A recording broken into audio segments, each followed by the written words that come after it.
Tonight on the Austrian Economics Forum, economist Peter Earle joins us to discuss what is inflation, what isn't inflation, and what causes inflation. Peter's an economist and writer with the American Institute for Economic Research. His research focuses on financial markets, cryptocurrencies, monetary policy related issues, the economics of games, and the problems in economic measurement. He has been quoted by the Wall Street Journal, Bloomberg, CNBC, NPR, and in numerous other media outlets and publications.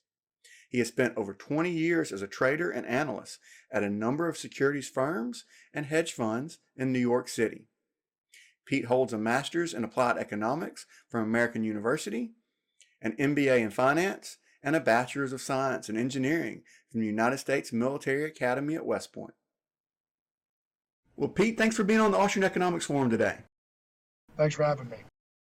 Well, let's talk a little bit about inflation. What is inflation?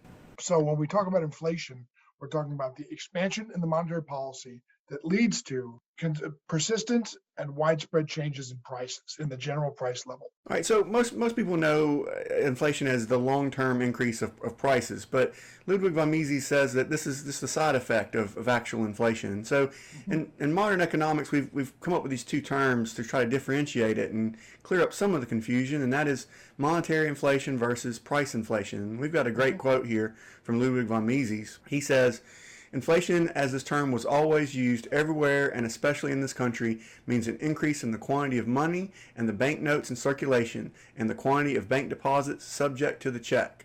But people today use the term inflation to refer to the phenomenon that is an inevitable consequence of inflation, that is the tendency of all prices and wages to rise." Let's talk a little bit about the difference between this concept of monetary inflation and price inflation. Monetary inflation is essentially the expansion of the money stock for whatever reason, typically undertaken through monetary policy by, say, a central bank. Elsewhere in the US, that would be the Fed. Elsewhere, it might be, say, a currency board, that sort of an institution.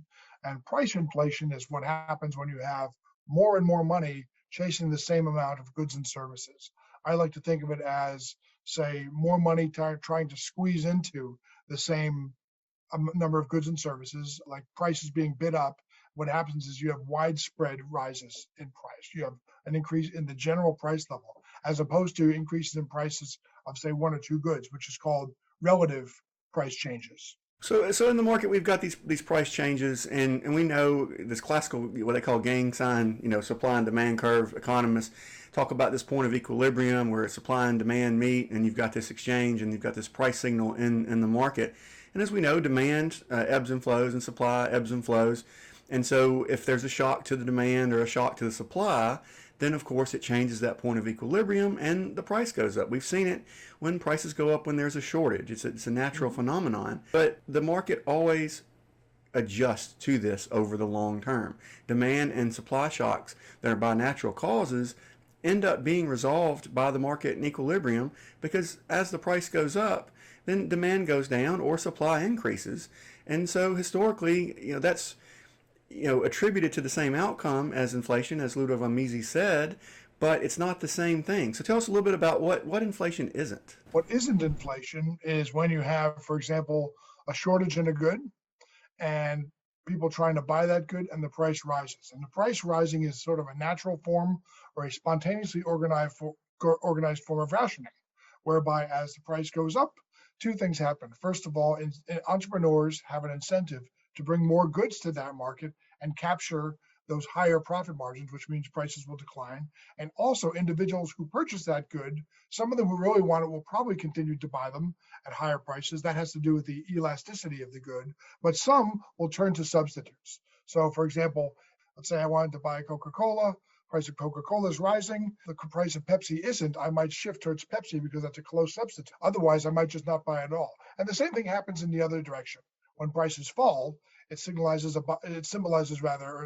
abundance, right? So what you have is either individuals turning away from that particular product. This is mostly about entrepreneurs. Entrepreneurs will see that this market is saturated, there's a lot of goods there, and they'll tend to turn away from that good and maybe direct resources towards another area where there's scarcity.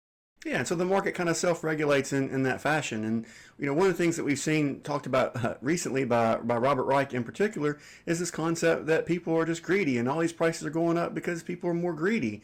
But the reality is that the consumer is greedy as well, right? They want the most benefit for their dollar for the least amount of dollars, and of course the salesperson wants to sell at the highest price they can, and so you got this kind of back and forth. But as long as there's competition in a free market, you're going to have this competition lower the price on the other end. So why is it that prices are going up? Are people just getting more greedy? Greed is a frankly childish explanation for sudden rises in prices. Anybody who explains, for example, what's happening in oil as a product of greed has to explain why did oil companies and oil companies alone get so greedy at this point in time, especially at this point in time when everybody has been watching oil prices. Why all of a sudden and why so much so? And further, if greed were to afford this amount of control over prices, and if oil companies had this amount of control over prices, why wouldn't they lower them now that they're under so much scrutiny by the government and the media? It's an absurd explanation. And yeah, sure. I mean, everybody responds to self-interest. Everybody has incentives. But when you have a market system where you have consumers trying to get the lowest price and producers trying to get the higher price, right? What you wind up with is this sort of process where the market process whereby you wind up finding these sort of happy mediums. Those happy mediums correspond, or they rather respond to supply and demand and shifts in customer taste.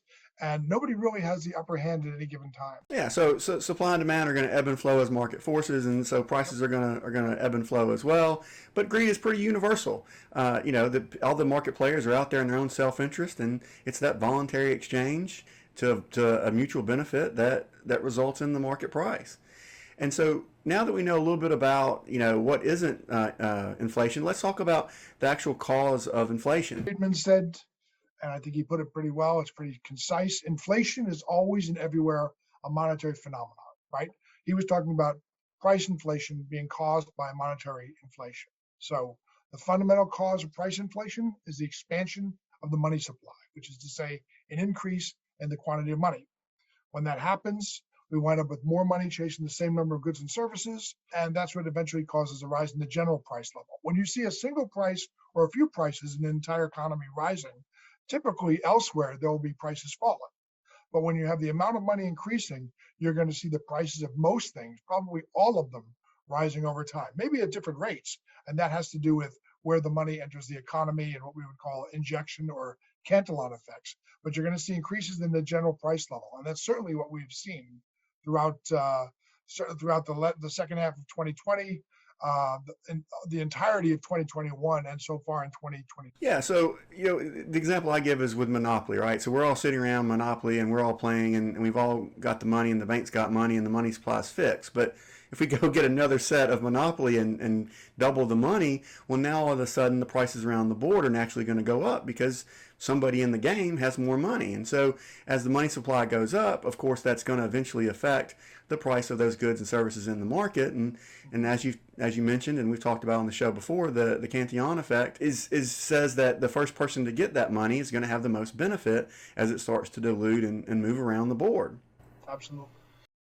And I think things were a little bit different in Milton's time. And this is an Austrian economics show, but Milton's a Chicago guy, and so he talks about the monetary inflation, which both the Chicago school and the Austrian school care about. But there's also other causes that relate back to government interference that cause prices to rise, and that includes regulation. So as the government comes in and makes these regulations, they artificially increase the cost to produce a given good or service, whatever that particular regulation is. And we've seen most recently with the supply chain shutdowns internationally that they basically stopped the supply of goods into this country, and that made prices go up as it created artificial scarcity.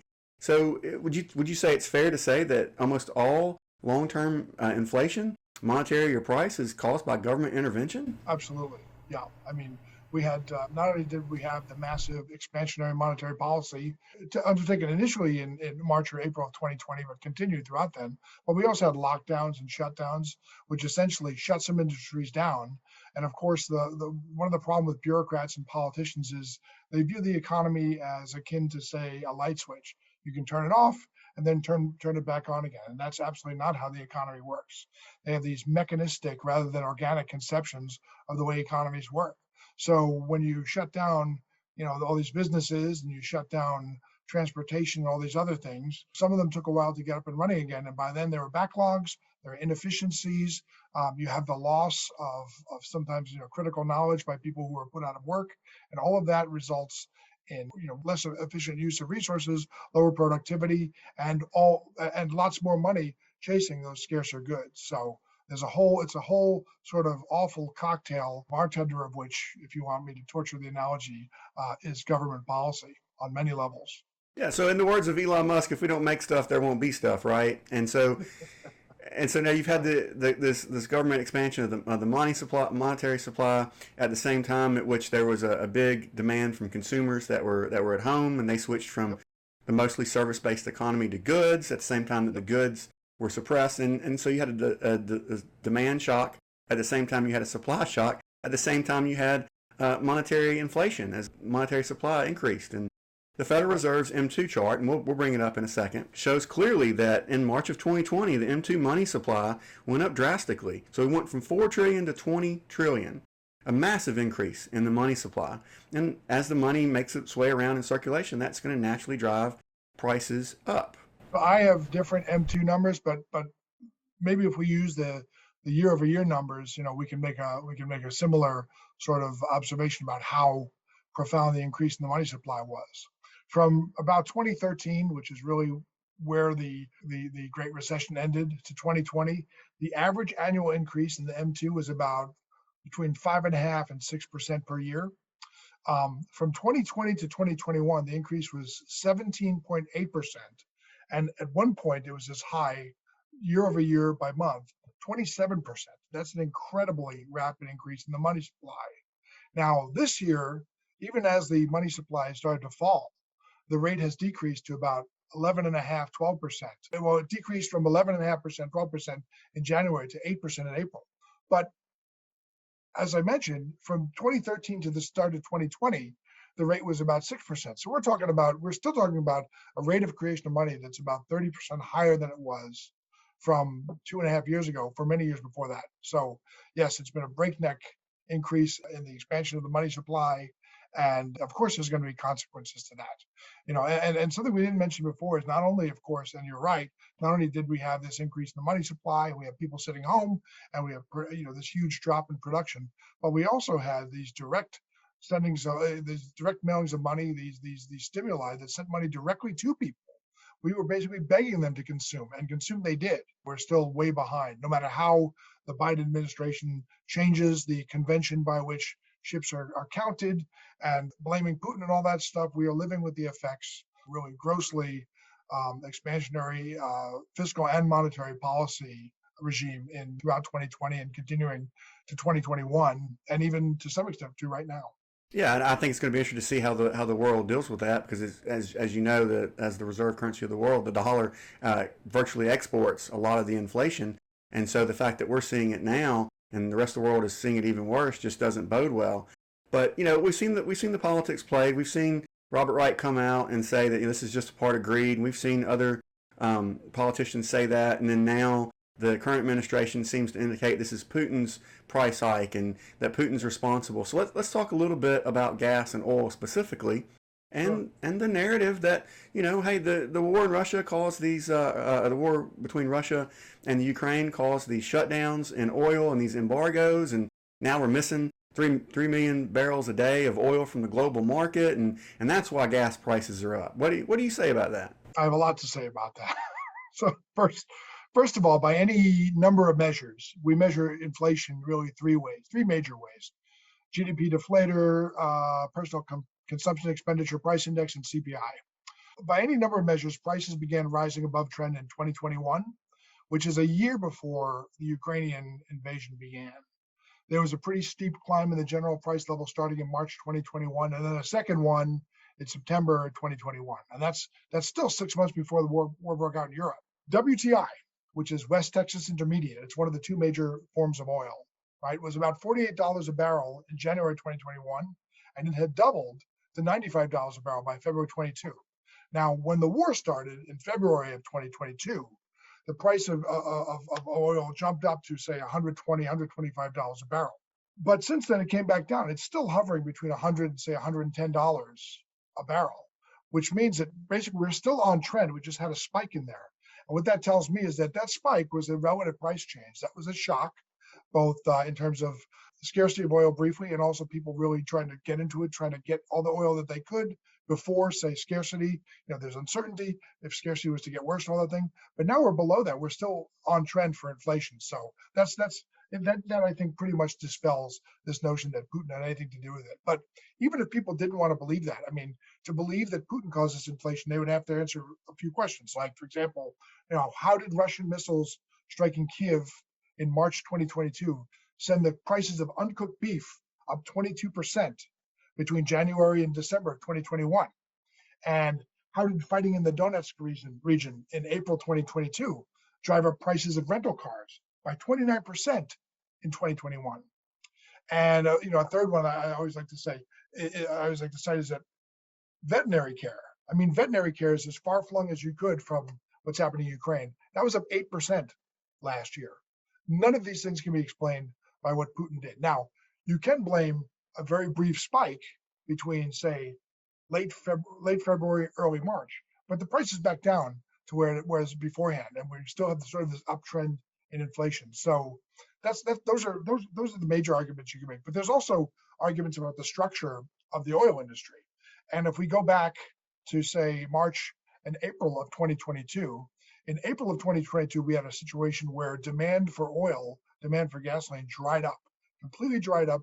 We had shutdowns, stay-at-home orders, people canceling vacations and business travel. And at the same time, you had what was called OPEC Plus, which is Saudi Arabia and Russia, entering a price war. So with no demand, they let all this oil slosh into markets. And for the first time ever, it was in April of 2022, April of 2020, we had the May contract close at negative $32 a barrel. And when that basically happened, we had a number of refineries completely shut down. And so, like the economy itself, these things are not light switches. They can't be turned on and off, and many of them still haven't opened. And in addition to that, the structure of the oil industry from upstream to downstream is very constrained. You can't simply add refining capacity at will. And even right now, even with the shortages, we have a lot of refineries and other oil production facilities operating at 85, 90, 95% capacity. So the industry is doing all it can. But once again, we have elements of government interventionism, rather, U.S. government and foreign governments, which are causing a lot of these shortages. Yeah, I think there's a lot of great points there. The first is most of our goods don't come from Russia. They're simply not a massive trade partner for goods for this country. Most of those goods actually come from China and other trade partners like Canada and Mexico. The other point there is Russia doesn't really refine oil into gasoline for the United States, and a lot of people don't understand that oil is not gasoline. You have to refine it to get gasoline, and not all oil is equal, and not all refineries can refine all oil, and it takes a tremendous amount of effort to start up an oil refinery and keep it running, and even more effort to build a new one. We haven't built a new oil refinery in this country in decades. And so when COVID hit, several shut down. Some had some disasters, some had outages, others just simply weren't profitable and closed. And then after that bounce back, we were short about 1 million barrels of gasoline in the market from the refining aspect, not from just the oil aspect. So when the current administration did the Strategic Oil Reserve release, which has its own cost to release, and we talked about that in another episode, but when it released that oil, it didn't relieve gas price pressure because upstream in the supply chain, you had the issue of the refineries simply were already running near capacity and some were offline. So that oil couldn't be refined, and it didn't really bring prices down. As a matter of fact, it actually brought prices up as people were bidding to get through the refineries. One of the things that's been thrown around lately is a tax holiday on federal gas taxes. And if the gas tax is 18 cents, I mean, what could wind up happening is you reduce this gasoline tax, and actually you wind up with more scarcity because people, especially those who, let's say, trucking companies and those who buy gasoline or diesel in volume, they're going to want to get as much as they can because they're facing uncertainty. I mean, actually, as painful as it might be, the rise in prices is probably the best thing that could happen right now. If we eventually want supply and demand to equalize, letting the prices do what it's going to do. I mean, I'm all in favor of reducing taxes. State taxes are way higher in most cases than the federal gas tax per gallon. But reducing prices in that way might have some unintended consequences. But that's pretty standard when you have government intervention. You have these unintended consequences and these other sort of strange things that occur. Well, Peter, thanks for joining me today to talk about inflation and supply chains and all the things around oil and the politics that are going around it. Thanks very much. Good to be here.